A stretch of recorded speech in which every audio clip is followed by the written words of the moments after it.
Here I have HTC U12 Plus, and let me show you how to change language on the following device. So at the very beginning, let's start by using your home screen.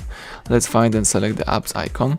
Here you need to choose settings, and here let's select language and keyboard right here.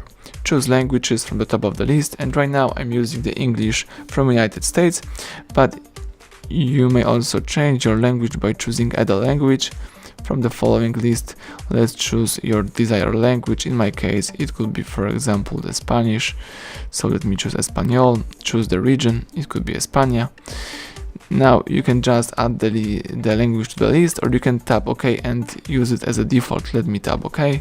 As you can see right now, the Espanol is my default language, and the whole list of settings and also applications goes into Spanish.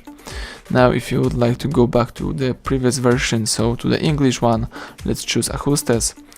Now choose Idioma y Teclado, tab Idiomas, and now let's just simply place English into the first position, and right now everything is in English. So everything went well. Thank you for watching. Please subscribe our channel, leave thumbs up under the video.